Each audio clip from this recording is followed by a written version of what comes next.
ప్రియమైన వాళ్ళారా, ప్రభు అయిన యేసుక్రీస్తు నామములో అందరికీ వందనాలు. మరి ఈ దినం కూడా మనము బైబిల్ వాక్య సత్యాన్ని ధ్యానం చేసుకునే దాని కొరకై సామెతల గ్రంథము 14వ అధ్యాయము 15వ వచనం. 14వ అధ్యాయం 15వ వచనం. జ్ఞానము లేనివాడు ప్రతి మాట నమ్మును, వివేకి అయిన వాడు తన నడతను బాగుగా కనిపెట్టును. జ్ఞానము లేనివాడు ప్రతి మాట నమ్మును. అయితే వివేకి అయిన వాడు అంటే జ్ఞానం కలిగిన వాడు తన నడతను బాగుగా కనిపెట్టును అనేటువంటి కార్యము ఇక్కడ మరి సొలొమోను సామెతల గ్రంథంలో రాస్తుంటున్నాడు అనమాట. ఎందుకంటే ప్రతి మాట వెంబడించుట అనేటువంటిది అది జ్ఞానం లేనితనాన్ని చూపించేదిగా ఉంటుంది అన్నమాట. అయితే ఏ మాట ఏది అనేటువంటి సందర్భానుసారముగా దాన్ని సమయోచితంగా అర్థం చేసుకొని మరి వెంబడించడం అది జ్ఞానం. కాబట్టి ఈ జ్ఞానము మరి ఎక్కడ మనకు దొరుకును అంటే దేవుడే ఆ జ్ఞానాన్ని మనకిస్తాడు. కాబట్టి సమస్త జ్ఞానమునకు ఆధారభూతుడైన వాడు దేవుడు. అందుకొరకు ఏమంటాడంటే యాకోబు పత్రికలో, మీలో ఎవరికైనాను జ్ఞానము కొదువుగా ఉన్న యెడల అతడు దేవుని అడుగవలను, అప్పుడు అది అతనికి అనుగ్రహించబడును. ఆయన ఎవరిని గద్దింపక అందరికీ ధారాళముగా దయచేవాడు. కాబట్టి God is a giver of all wisdom. దేవుడు మనకు జ్ఞానమునిచ్చేవాడుగా ఉంటున్నాడు అనే కార్యాన్ని మనము జ్ఞాపం చేసుకోవాలి. ఈ జ్ఞానము దేవుని వాక్యం ద్వారా మనకు బయలుపరచబడేదిగా ఉంటున్నది అనేటువంటిది సామెతల గ్రంథంలోనే 1వ అధ్యాయంలో ఈ సామెతలు రాసేటువంటి యొక్క ఉద్దేశాన్ని గురించి ఏం చెప్తున్నాడు ఇక్కడ. దావీదు కుమారుడైన ఇశ్రాయేలు రాజు అయిన సొలొమోను సామెతలు ఎందుకువి? జ్ఞానమును ఉపదేశమును అభ్యసించుటకును, వివేక సల్లాపములు గ్రహించుటకును, నీతి న్యాయథార్థతలను అనుసరించుటకును, బుద్ధి కుశలతలు ఇచ్చుటకును, ఉపదేశమును అందుటకును. కాబట్టి ఈ జ్ఞానము ఉపదేశములు మరి వివేకాన్ని ఇచ్చేదాని కొరకే అంటాడు. అట్లాగే జ్ఞానము లేని వారికి బుద్ధి కలిగించుటకును, యవ్వనులకు తెలివియు వివేచన పుట్టించుటకును ఇవి తగిన సామెతలు. కాబట్టి యవ్వనులకు అంటే యవ్వనస్తులు దీని ద్వారా జ్ఞానం. అట్లాగే జ్ఞానము గలవాడు విని, ఒకవేళ నీకు జ్ఞానం ఉన్నట్లయితే జ్ఞానము గలవాడు విని వృద్ధి చేసుకున్నటకు. చూడండి, ఈ విధంగా దేవుని వాక్యంలో ఇవ్వడానికి కార్యాలు జ్ఞానం లేని వారి జ్ఞానము, జ్ఞానం కలిగింటే దాన్ని అభివృద్ధి చేసుకుంటకు, యవనస్తులైన వారికి జ్ఞానము అది ఏ విధంగా వారు నడుచుకోవాలంటే. కాబట్టి ఈ జ్ఞానము కలిగి నడుచుకునుట అనేటువంటిది మరి చాలా ప్రాముఖ్యమైనదిగా ఉంటుంది. అందుకొనికే కీర్తనల గ్రంథము 19వ అధ్యాయంలో 7-8 వచనాలు మనం చదువుతాం చూడండి. 19:7. యెహోవా నియమించిన ధర్మశాస్త్రం యథార్థమైనది, అది ప్రాణముని తెప్పరలు చేయను. యెహోవా శాసనములు నమ్మదగినవి, అది బుద్ధిహీనులకు జ్ఞానము పుట్టించును. కాబట్టి జ్ఞానం ఎక్కడి నుంచి వస్తుంది? దేవుని వాక్యం ద్వారా వస్తుంది. ఆయన శాసనములు, ఆయన కట్టడలు, ఆయన ధర్మశాస్త్రము, ఆయన వాక్యము అంతా కూడా మరి దేవుని వాక్యం గురించి చెప్పబడేది. అందుకొరకే యెహోవా ఉద్దేశములు నిర్దోషమైనవి, అవి హృదయమును సంతోషపరచును. కాబట్టి మరి హృదయమును సంతోషపరచగలిగేటువంటి జ్ఞానోదయము కలిగజేసేటువంటి యొక్క మాటలు ఎక్కడుంటున్నవి? మరి పరిశుద్ధ గ్రంథములో ఉంటున్నవి అనే కార్యాన్ని మనము జ్ఞాపకం చేసుకునే సారకుంటున్నాం. అందుకొరకే మరి అపోస్తలుడైన పౌలు కూడా రాస్తూ ఎఫెసీయులకు రాసిన పత్రిక 5వ అధ్యాయంలో ఒక మాట అంటున్నాడు చూడండి. 15వ వచనం. దినములు చెడ్డవి కనుక మీరు సమయమును పోనీ యొక్క సద్వినియోగం చేసుకునుచు అజ్ఞానంలో కాక జ్ఞానుల వలె నడుచుకున్నట్లు జాగ్రత్తగా చూసుకున్నాడు. కాబట్టి దినములు చెడ్డగొట్టినవి, చుట్టూ కార్యములన్నీ చెడిపోయినవిగా ఉంటున్నది. మనుషులు వారి ఉద్దేశములు చెడిపోయినవి, మార్గములు చెడిపోయినవి, ఆలోచనలు చెడిపోయినవి, వారి యొక్క ఎత్తుగడలు చెడిపోయినవి ఉంటున్నది, వారి యొక్క ఆశయములు చెడిపోయినవి ఉంటున్నది. ఇటువంటి దినములు చెడ్డ దినాల్లో మనం జీవిస్తున్నామండి. కాబట్టి ఇటువంటి చెడ్డ దినాల్లో మనం ఎట్లా ఉండాలా?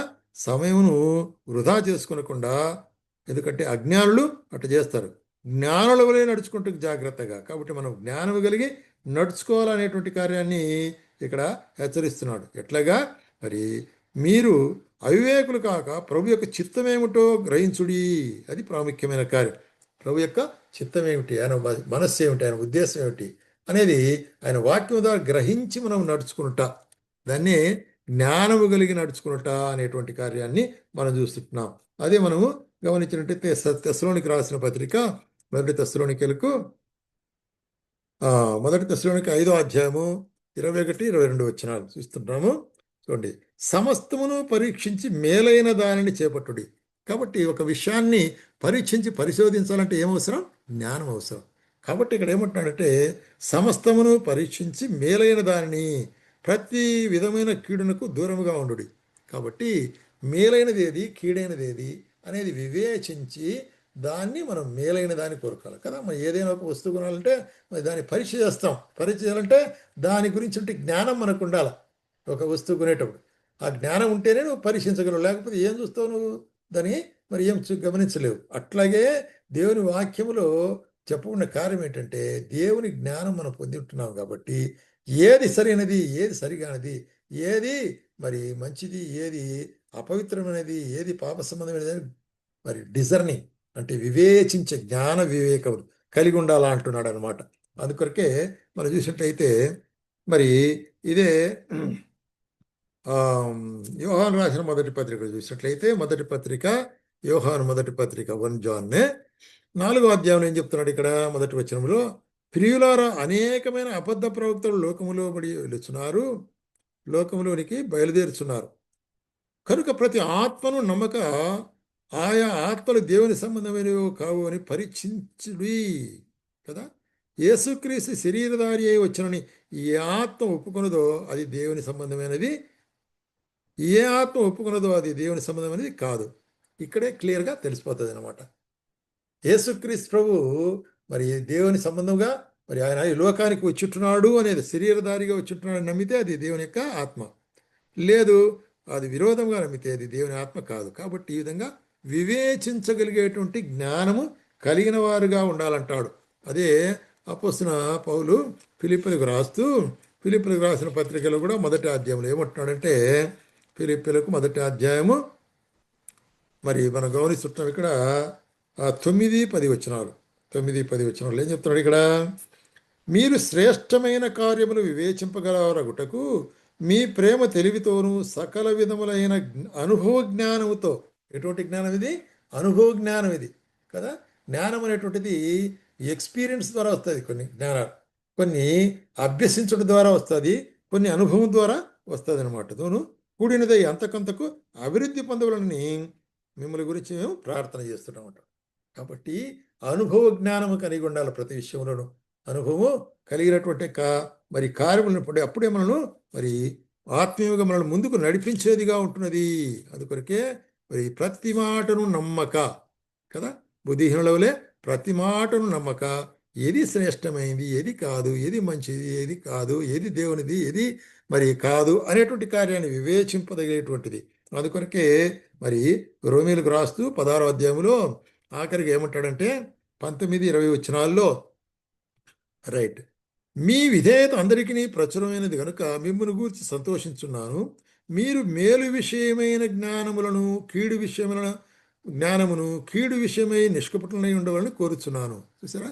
కాబట్టి మేలు విషయమై జ్ఞానం కలిగి ఉండాలా, కీడు విషయమై నిష్కపటులుగా ఉండాలా. ఎందుకంటే సాతానుడు కీడు సంబంధమైన కార్యాలు తీసుకొస్తాడు. కాబట్టే ఏమిస్తున్నాడు వాగ్దానం ఇక్కడ, సమాధానకర్తకు దేవుడు సాతానును మీ కాళ్ళ క్రింద శీఘ్రముగా చితకుదొక్కును. సమాధానకర్త అయిన దేవుడు. కాబట్టి దేవుడు ఒక దినమున ఈ సాతానును మన యొక్క కాళ్ళ కింద తొక్కించబడుకుంటున్నాడు. కాబట్టి ఆ దినం వరకు కూడా మనకి ఏమైనటువంటి మరి ఆత్మజ్ఞానము చేత కదా మరి చూసినట్టయితే వివేచించే వారం ఉండాలి. ప్రతి విషయాన్ని వివేచించి దేవుని యొక్క వాక్యానుసారముగా ఉంటున్నదా కాదా, దేవుని ఆత్మ సంబంధమైనదా కాదా అని వివేచిస్తూ మన జీవితాల్లో జీవించవలసి వారుగా ఉంటున్నాం.